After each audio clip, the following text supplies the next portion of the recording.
ఓం సాయిరాం. బాబా భక్తులందరికీ కూడా నమస్కారం అండి. అందరూ కూడా సుఖంగా సంతోషంగా ఎప్పుడూ కూడా ఆనందంగా ఉండాలి అని చెప్పి ఆ బాబాగారి తరపున నేను కూడా మనస్ఫూర్తిగా కోరుకుంటున్నాను.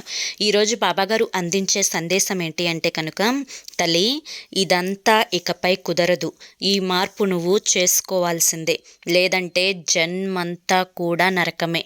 వెంటనే అదేంటో తెలుసుకో. ఇప్పుడే సగం జీవితం అనేది కోల్పోయావు. మిగిలిన సగం జీవితాన్నైనా కానీ ఆనందంగా గడపాలి అనుకుంటే కనుక వెంటనే ఇదేంటో నువ్వు తెలుసుకొని తీరాల్సిందే తల్లి అని చెప్పి ఏదో తెలియని సందేశంతో బాబాగారు మన ముందుకు వచ్చారండి. మరి బాబాగారు ఏం చెప్పినా కూడా అది మన మంచు కోసమే కాబట్టి వీడియోని ఎక్కడా కూడా స్కిప్ చేయకుండా చివరి వరకు చూసే ప్రయత్నం అయితే చేయండి. అప్పుడే మీకు పూర్తి వివరాలు అనేవి తెలుస్తాయి.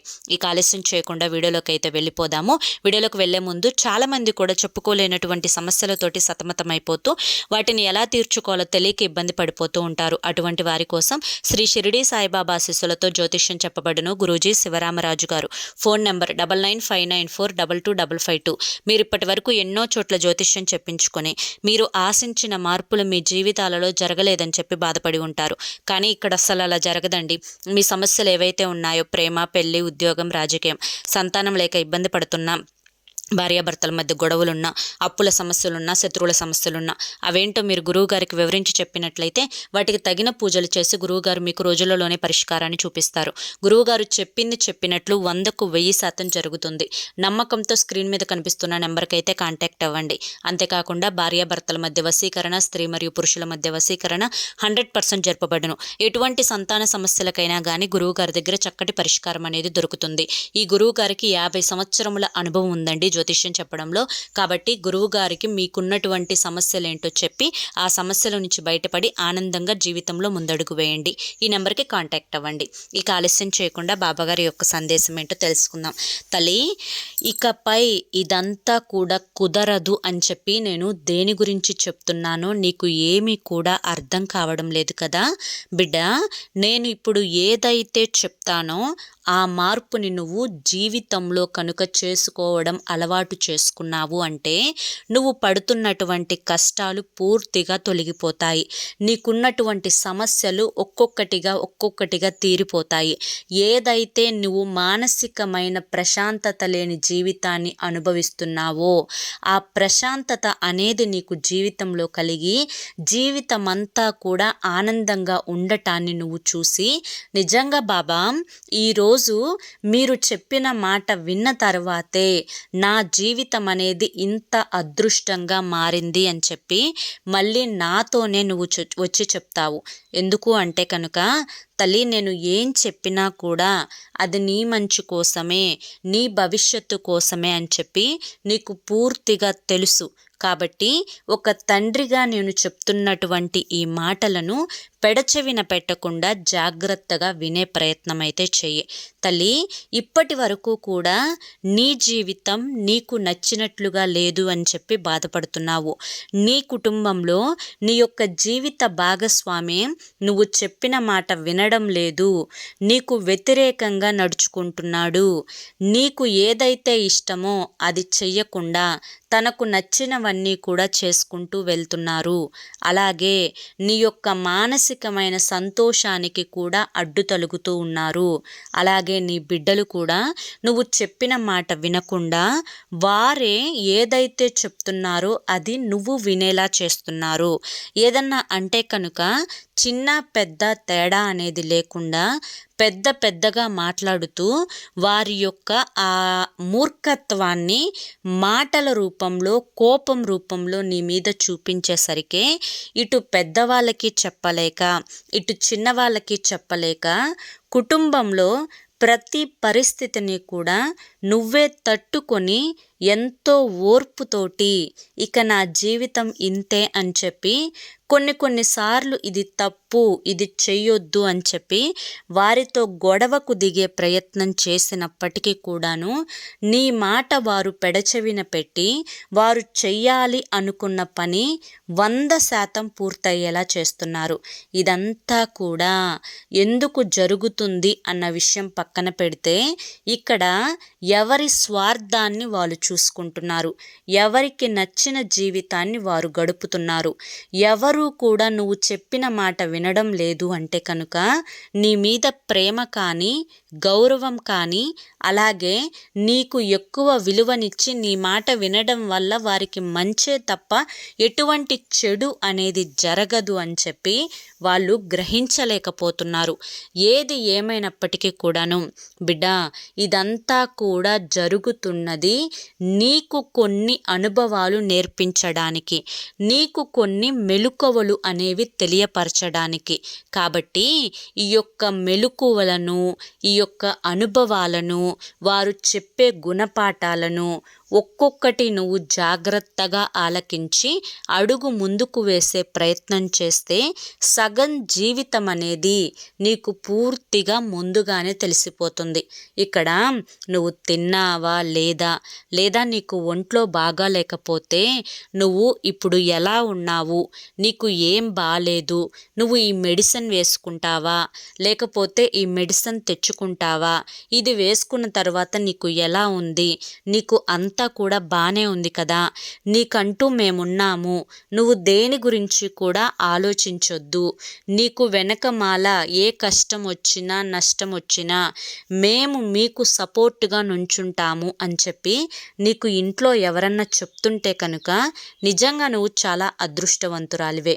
లేదు అంటే కనుక నువ్వు నీ జాగ్రత్తలు నువ్వు తీసుకోవాల్సిన సమయం ఆసన్నమైంది అని చెప్పి తెలుసుకోవాలి. ఎందుకు అంటే ఈ ఉన్న చిన్న జీవితాన్ని ఒకరి కోసం ఆలోచించడంతో, ఒకరికి మీద ప్రేమను చూపించడంతో, ఒకరు ఏది చెప్తే అది వినాలి అని చెప్పి నువ్వు అనుకోవడంతో, వారి యొక్క ఇష్టాలను తీర్చుకుంటూ కూర్చోవడంతో, వాళ్ళ మాటలకు భయపడుతూ నీ యొక్క జీవితాన్ని గడపడంతో ఈ యొక్క చిన్న జీవితం ముడిపడి లేదు.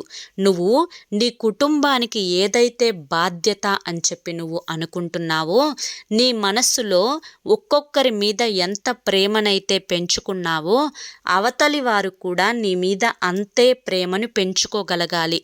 నీవు వారికి ఎంత గౌరవాన్ని ఇస్తున్నావో, వారికి ఏదన్నా కానీ అనారోగ్య సమస్య వచ్చినప్పుడు నేనున్నాను అనే భరోసాని ఎలా ఇస్తున్నావో, కంటికి రెప్పలాగా చిన్నవాళ్ళని పెద్దవాళ్ళని ఎలా చూసుకుంటున్నావో నిన్ను కూడా అలా చూసుకుంటున్నారా లేదా అని చెప్పి నువ్వు గమనించుకోవాలి. తల్లి, ఇక్కడ ఎవ్వరూ కూడా చిన్నపిల్లలు లేరు. ఎందుకు అంటే కనుక వారు కూడా ఎంతో జీవితాన్ని చూశారు. ఒక రకంగా నీ జీవిత భాగస్వామికి కనీసం నీకున్నటువంటి వయసు ఉంటుంది, లేదంటే నీకంటే పెద్ద వయసు అయినా కానీ ఉంటుంది. మహా అయితే నీకంటే ఒక 2, 3, 4 చిన్న వయసు అయినా కానీ ఉంటుంది. ఏది ఏమైనప్పటికీ కూడాను ఇక్కడ తెలుసుకోలేని పిచ్చి వాళ్ళు, అమాయకులు ఎవ్వరూ లేరు. ఏది మంచి ఏది చెడు అని చెప్పి తెలుసుకోగలిగిన జ్ఞానం అనేది ప్రతి ఒక్కరికి కూడా ఉంటుంది. ఎంత జ్ఞానం ఉన్నప్పటికీ కూడాను వారు వారి యొక్క స్వార్థానికి తగ్గట్లుగానే నడుచుకుంటున్నారే తప్ప నీకు అనుకూలంగా నడుచుకోవడం లేదు అంటే నువ్వు ఇకపై ఏంటి అని అర్థం చేసుకోవాలి. వారి కోసం ఇంత సమయాన్ని కేటాయించాల్సిన అవసరం లేదు. వారి కోసం ఇంత జాగ్రత్తలు తీసుకోవాల్సిన అవసరం లేదు. వారి కోసం నీ యొక్క జీవితాన్ని పూర్తిగా త్యాగం చేసి నువ్వు ఒక వంటింటి కుందేలులాగా లేకపోతే ఎప్పుడూ కూడా ఏదో కోల్పోయిన వ్యక్తిలాగా దిగులు పడుతూ కూర్చోవాల్సిన అవసరం లేదు. ఇక్కడ నువ్వు ఒక మాట గుర్తుంచుకోవాలి. నేను కుటుంబాన్ని వదిలేసేయాలి, కుటుంబానికి అన్యాయం చేయాలి, నువ్వేదో తప్పు చేయాలి అని చెప్పి నేను చెప్పడం లేదు. నేను చెప్పేదేంటి అంటే కనుక నీకు విలువ ఇవ్వని వారికి అంతగా నువ్వు విలువ ఇవ్వాల్సిన అవసరం లేదు అని. ఎంతవరకు వారికి అవసరం, పిల్లలకి నీతో ఎంతవరకు అవసరం, నీ యొక్క బాధ్యత ఎంతవరకు, అంతవరకు మాత్రమే చూసుకొని నీ జీవితం అంటూ నీకొకటి ఉంది. నీ యొక్క ఆత్మాభిమానం అనేది నీకొకటి ఉంటుంది. నీకు ఒక మాట అంటే బాధ కలుగుతుంది. నీకు ఒక మాట పొరపాటున అవతలి వ్యక్తి నుంచి అన్నప్పుడు నీ కంట్లో నుంచి కూడా కన్నీరు వస్తుంది. నీ మనసు కూడా బాధపడుతూ ఉంది. దాన్నంతటినీ కూడా ఎవ్వరూ కూడా పట్టించుకోనప్పుడు వారి గురించి నీ యొక్క జీవితాన్ని ఎందుకు వృధా చేసుకోవాలి? ఇకపై వారు ఎన్ని అంటున్నా, ఏ మాటలు మాట్లాడుతున్నా నీ వంతు బాధ్యత ప్రకారం నాకు ఇది ఇష్టం లేదు, మీరు చేయొద్దు, ఇక ఆపై మీ ఇష్టం తల్లి, నేను ఇది చేయమని చెప్పి చెప్తున్నాను, నువ్వు ఇది చెయ్యాలి, తరువాత ఇకపై నీ ఇష్టం అని చెప్పి ఒకటికి ఒకసారి లేదంటే 2 సార్లు లేదంటే 3 సార్లు చెప్పేసి అక్కడితో నీ బాధ్యత తీరిపోయింది అని చెప్పి గ్రహించి అక్కడ నువ్వు విడిచిపెట్టేసేయాలి ఆ మాటను, వారిని. తరువాత ఏం జరుగుతుందో, వారి యొక్క కర్మ ఫలితం అనేది ఎలా రాసిపెట్టి ఉంటుందో అలాగే జరుగుతుంది.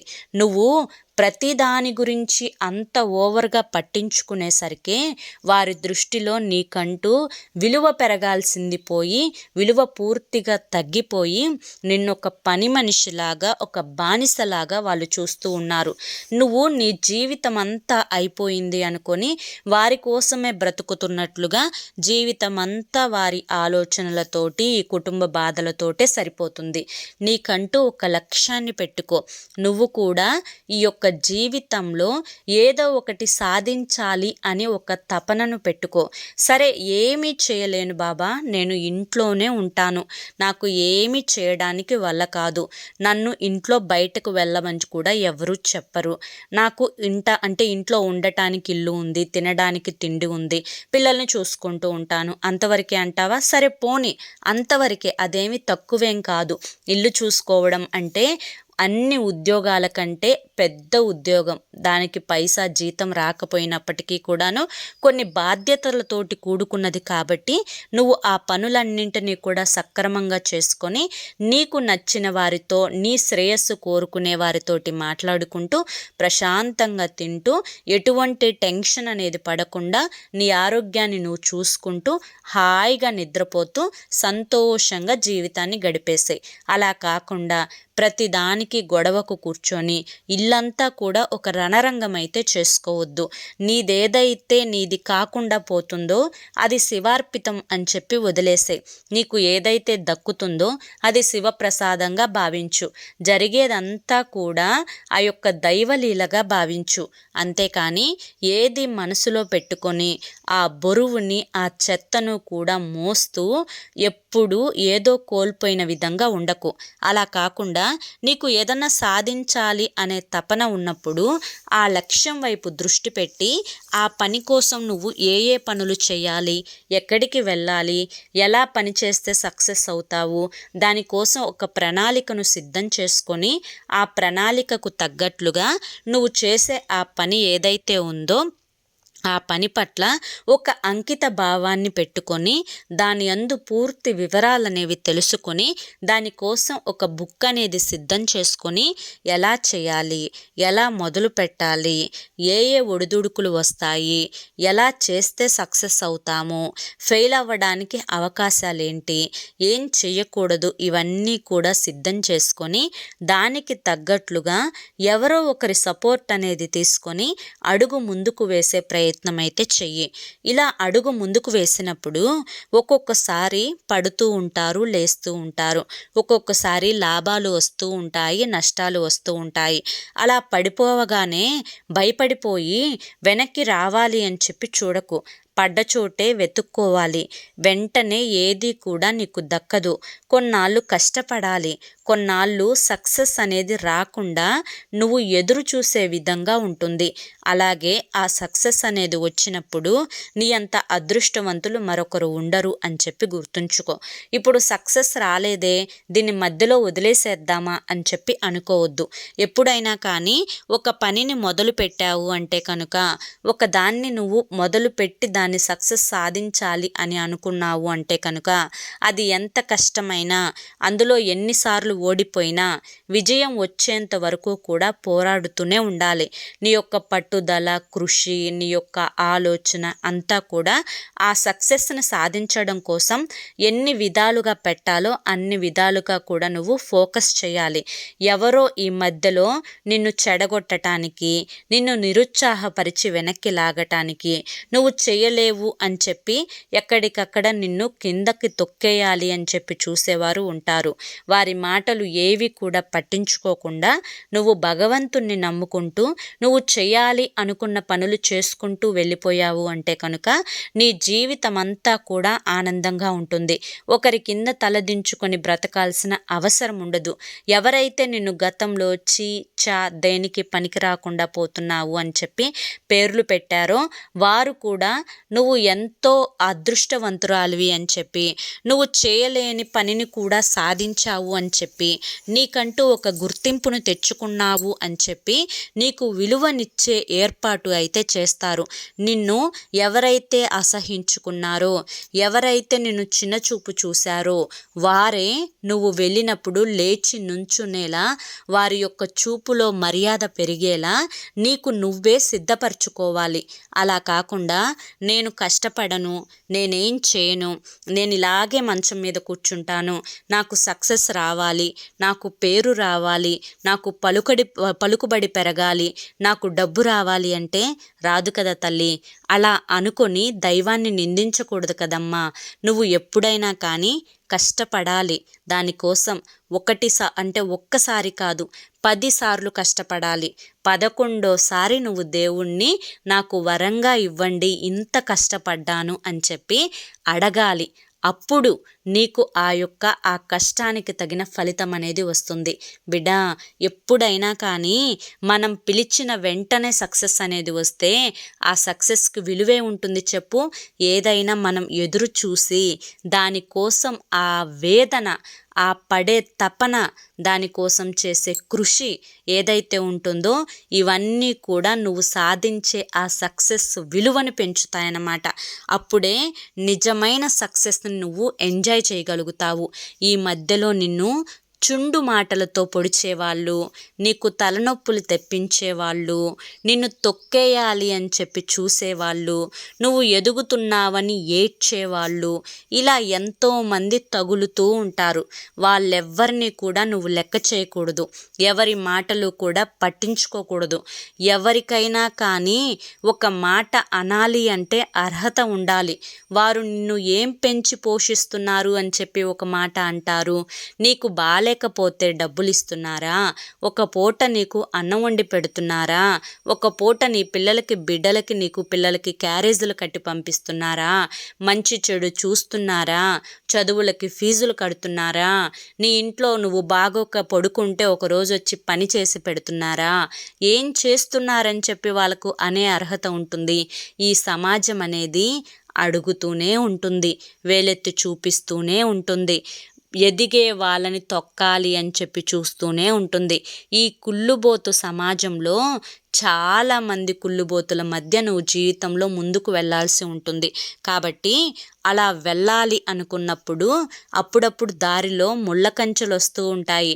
వాటిని జాగ్రత్తగా తీసి పక్కన పడేయాలి తప్ప వాటిని తొక్కుకుంటూ వెళ్ళకూడదు. అలాగే దారిలో కుక్కలు మురుగుతూ ఉంటాయి.